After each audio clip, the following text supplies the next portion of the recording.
Next question है the coast of Brazil. तो ये पूरा रीड करने से पहले हम एक बार मैपिंग से समझ लेते हैं और उसके पहले समझते हैं कोस्ट क्या होता है। देखो, जब कभी ऐसे लैंड मतलब ज़मीन वाला इलाका पानी के एकदम बाजू में होगा, सी या ओशन के एकदम बाजू में होगा ना, उसे हम क्या कहते हैं? उसे हम कहते हैं कोस्ट। तो हमें ब्राज़ील के इसी कोस्ट के बारे में पढ़ना है। क्या बताया मैंने? जब कभी ऐसा ज़मीन ओशन के पास में होगा, ओशन से टच हो रहा है ना, देखो ये रहा ज़मीन और ये रहा ओशन, जब ओशन से टच होगा इसे हम क्या कहते हैं? कोस्ट। तो हमें ब्राज़ील के यही पूरे एरिया के बारे में बात करना है। तो ब्राज़ील का कोस्ट कहाँ से कहाँ तक है? देखो, यहाँ से शुरू हो रहा है और पूरा यहाँ तक है, पूरा यहाँ से लेके यहाँ तक। ये है टोटल 7,400 किलोमीटर। कितना है इसका लेंथ? 7,400 किलोमीटर। अब ये पूरा जो कोस्ट है ये दो पार्ट में डिवाइडेड है, ठीक है। सबसे पहला जो है ये शुरू दो पार्ट में, एक को हम कहते हैं नॉर्थ कोस्ट और सेकेंड को हम कहते हैं ईस्टर्न कोस्ट। कितने पार्ट में ये पूरा इलाका? नॉर्थ कोस्ट और ईस्टर्न कोस्ट। देखो, और कितने किलोमीटर में? 7,400। कितने में? 7,400।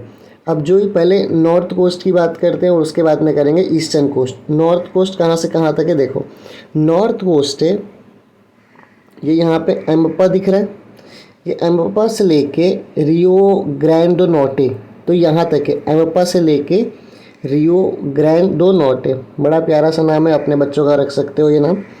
कहाँ से कहाँ है? एम्पा से लेके रियो ग्रैंड नॉटे तक, ठीक है। ये है कौन सा कोस्ट? नॉर्दर्न कोस्ट है। तो अभी तक हमने क्या पढ़ा? अभी तक हमने पढ़ा कि कोस्ट मतलब क्या? ऐसा जगह जो समुद्र के पास हो। तो ये पूरा एरिया क्या हो गया? ब्राज़ील का कोस्ट। कितने किलोमीटर में है ये है 7,400 किलोमीटर में। कितने पार्ट में है? दो पार्ट में है, एक ये रहा नॉर्थ और ये रहा ईस्ट। नॉर्थ वाला कहाँ से कहाँ तक है?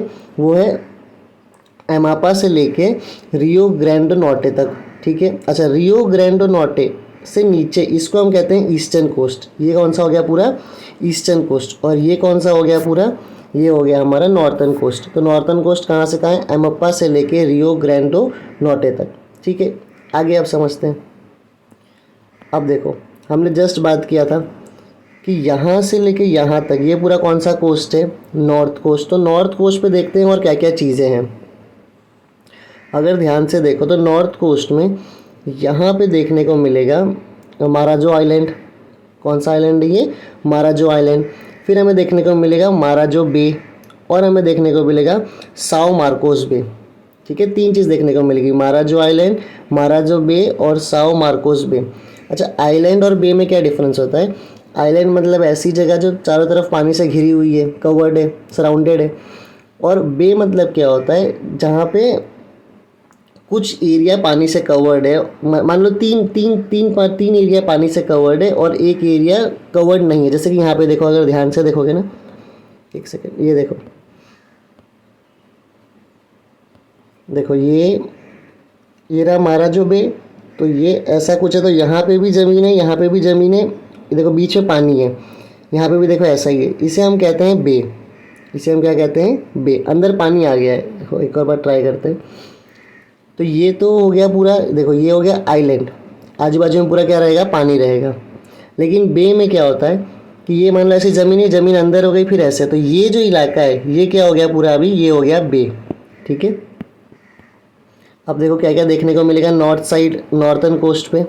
एक हमें देखने को मिलेगा माराजो आइलैंड, एक हमें देखने को मिलेगा माराजो बे, और एक हमको देखने को मिलेगा साओ मार्कोस बे, ठीक है। तो अभी तक हमने क्या पढ़ा? एक बार और रिवाइज अगर कर लें तो, कोस्टल एरिया मतलब कौन सा एरिया? कोस्टल एरिया मतलब वो एरिया जो समुद्र के पास है, ठीक है। कितने किलोमीटर में है वो? 7,400 किलोमीटर में है, ठीक है। कहाँ से कहाँ शुरू होता है, कहाँ से कहाँ तक जाता है? तो ये शुरू होता है एमप्पा से लेके रियो ग्रैंड नॉटे तक, ठीक है। ये कौन सा कोस्ट हो गया? ये हो गया इसका नॉर्थर्न कोस्ट। रियो ग्रैंड नॉटे से नीचे वाला कौन सा एरिया हो गया? वो हो गया उसका ईस्टर्न कोस्ट। नॉर्थर्न कोस्ट में हमने तीन चीज़ देखी। एक तो हमने देखा माराजो आइलैंड, माराजो आइलैंड, फिर हमने देखा माराजो बे, और फिर हमने देखा साओ मार्कोस बे। अब तीसरे मैप में देख लेते हैं। ये देखो, ये जो माराजो आइलैंड है ये कौन से रिवर्स के बीच है? तो देखो ये एक रिवर है अमेज़न रिवर। ये कौन सा रिवर है? पूरा अमेज़न रिवर। और यहाँ पे एक रिवर देखने को मिलेगा टोकेंटीन रिवर।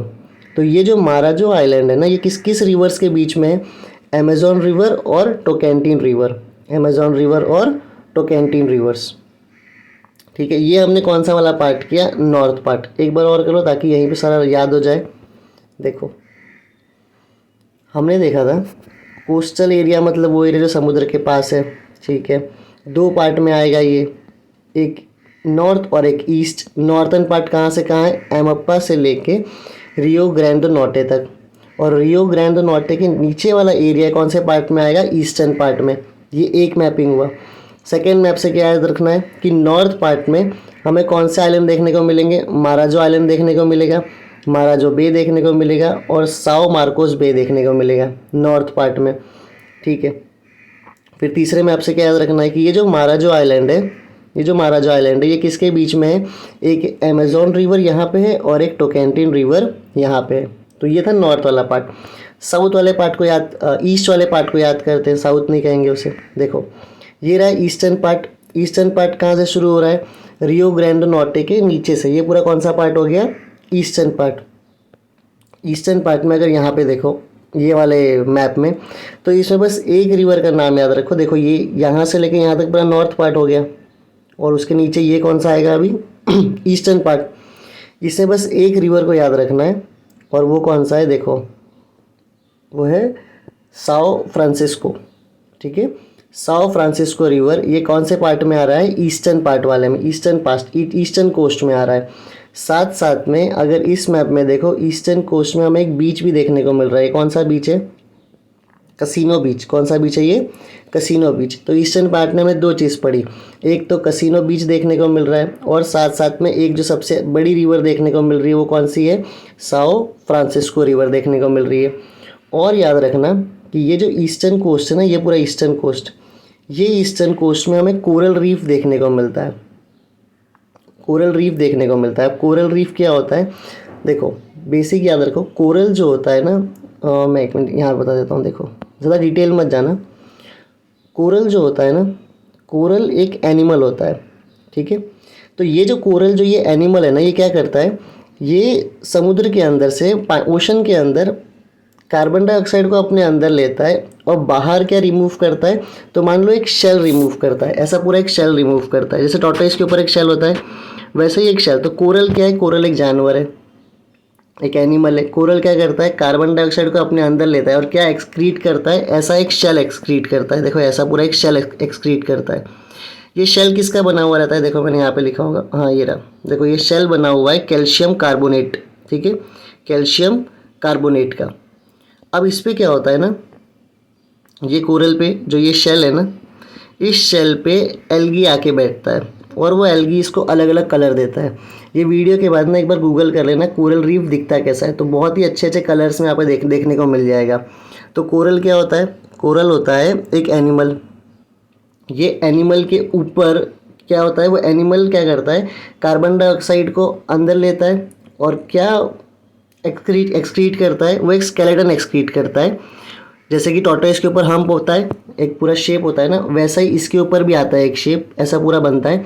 इसे ये किसका बना होता है? ये बना होता है कैल्शियम कार्बोनेट का। देखो कैल्शियम कार्बोनेट का। फिर इसके ऊपर आके बैठता है एल्गी। अच्छा थोड़ा और बताऊँ तो उसको जूजेंथेले कहते हैं, पर वो जाने दो। इसके ऊपर आके बैठता है एल्गी और वो एल्गी इसको अलग अलग कलर देता है। तो इसी को हम क्या कहते हैं? Coral reef. तो ऐसे कोरल रीफ हमें कहाँ देखने को मिलेंगे? यहाँ पे। अब आप लोगों को ये नहीं याद रखना है कि कोरल रीफ क्या होता है, ये वो बस मैंने बता दिया क्योंकि कई लोगों को फिर क्वेश्चन हो जाता है।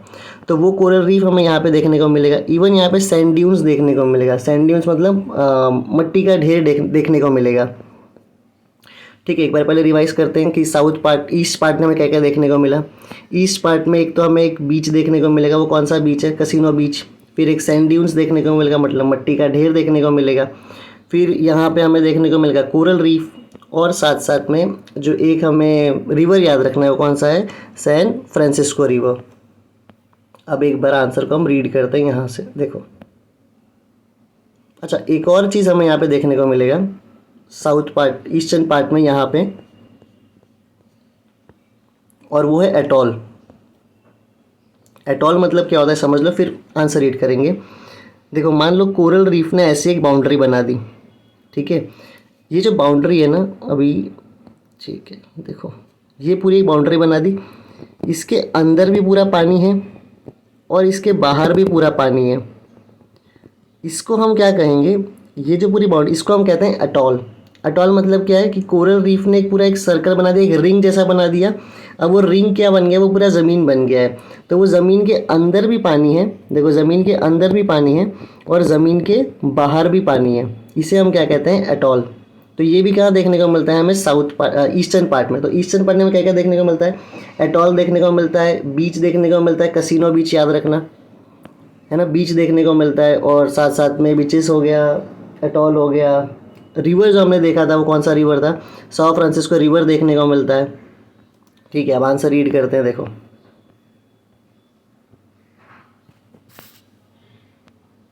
देखो सबसे पहले क्या है, the coast line of Brazil extends for approximately 7,400 kilometre. तो हमने बात किया था कोस्ट लाइन कितने किलोमीटर में, 7,400। It is divided into the northern coast and the eastern coast. दो पार्ट में है ये, नॉर्थन कोस्ट और ईस्टर्न कोस्ट हम देख चुके हैं। The coast extending from Amapa provinces in the north to Rio Grande Norte, जो कि तुम अपने परिवार का आगे नाम रख सकते हो, is known as the northern Atlantic coast. तो नॉर्थन कोस्ट हम देख चुके हैं, कहाँ से कहाँ तक था, एमपा से लेके रियो ग्रैंडो नॉर्टे तक। देखो ये रहा एमपा से लेके रियो ग्रैंडो नॉर्टे तक, ठीक है। The coast extending from Rio Grande Norte to the south is known as the eastern coast. तो ये देखो यहाँ से लेके पूरे साउथ तक, इसे हम कौन सा कोस्ट बोलेंगे, eastern coast. Northern coast is a low lying region as Amazon and its many tributaries flow on the northern coast and meet Atlantic ocean. हाँ, ये हमने कवर नहीं किया था। देखो ये जो नॉर्थन पार्ट है ना, ये लो लाइंग रीजन है। मतलब हमने प्रीवियस वीडियो में बात किया था कि यहाँ पे कौन सा रिवर आ रहा है, अमेजॉन रिवर। ये देखो यहाँ पे से कौन सा रिवर आ रहा था, अमेजॉन रिवर। और अमेजॉन रिवर का स्लोप किस तरफ था, वो था ईस्ट की तरफ। तो ये रीजन हाई होगा और ये रीजन क्या होगा, लो होगा। इसलिए लिखा हुआ है कि ये जो नॉर्थ वाला कोस्ट वाला रीजन है, ये कैसा है, ये लो लाइंग रीजन है, ठीक है। क्योंकि स्लोप किसकी तरफ है, ईस्ट की तरफ, ढलांग ईस्ट की तरफ है ना, ये ईस्ट है, ये पूरा एरिया ईस्ट वाला है, यहाँ पे से ढलांग है ना।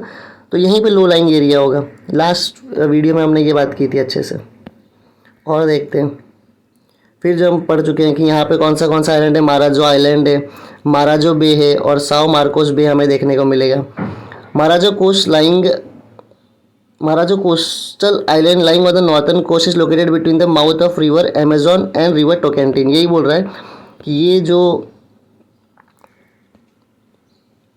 माराजो आइलैंड है, ये कौन से रिवर के बीच में, अमेजॉन रिवर और साथ में टोकेंटिन रिवर, ठीक है। देखो ये आंसर से मैपिंग करना बहुत इंपॉर्टेंट है। जैसे बहुत सारे बच्चे बोलते हैं मैपिंग कैसे याद करेंगे, तो वो याद नहीं करना है, वो धीरे धीरे मैप देखते देखते हो जाता है।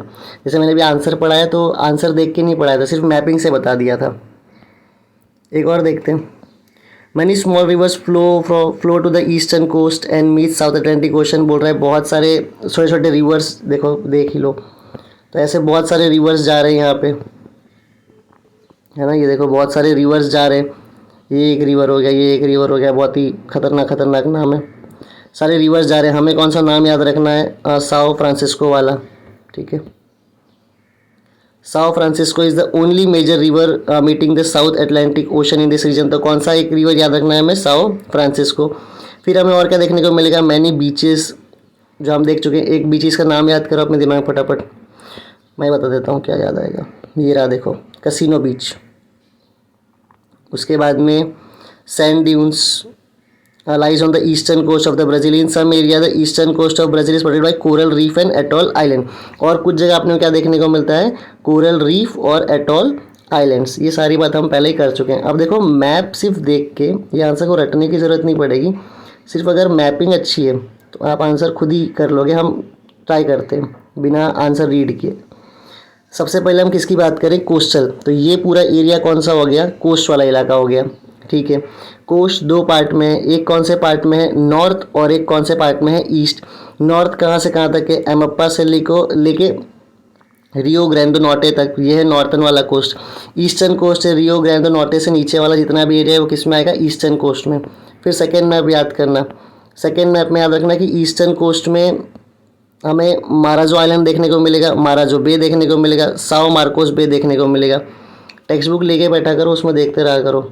उसके बाद में इस मैप में नॉर्थ में और तो हाँ ठीक है, इसके बाद में नॉर्थ में यहाँ पे अमेजोन रिवर और टोकेंटीन रिवर, इन दोनों के बीच में हमें क्या देखने को मिलेगा, माराजो आइलैंड। ये था नॉर्थ वाले पार्ट की बात। साउथ वाला अगर इसी से कर ले, साउथ वाले में एक रिवर याद रखना है और कौन सा है, साओ फ्रांसिस्को। यहाँ पे हमें और क्या देखने को मिलेगा, तो सैंड ड्यून्स देखने को मिलेगा, साथ साथ में कोरल रीफ देखने को मिलेगा और बीचेस देखने को मिलेगा। इस मैप से बीच देख लो, ये रहा कसिनो बीच। बोर्ड एग्जाम यही पूछ देती है कि बताओ कसिनो बीच कहाँ पे है, तुम्हें पता होगा कि हाँ भाई यहाँ पे है। फिर पूछता है, शायद प्रीवियस ईयर पेपर में भी था कि माराजो आइलैंड कहाँ पे है, तो ये रहा। ऐसे क्वेश्चंस आते हैं। ये था साउथ वाला पार्ट। और साउथ में कोई इंपॉर्टेंट चीज़, ठीक है, तो इतना ही था इस क्वेश्चन में। मैपिंग ज़्यादा ध्यान से देखना, आंसर्स रटने की ज़रूरत नहीं पड़ेगी।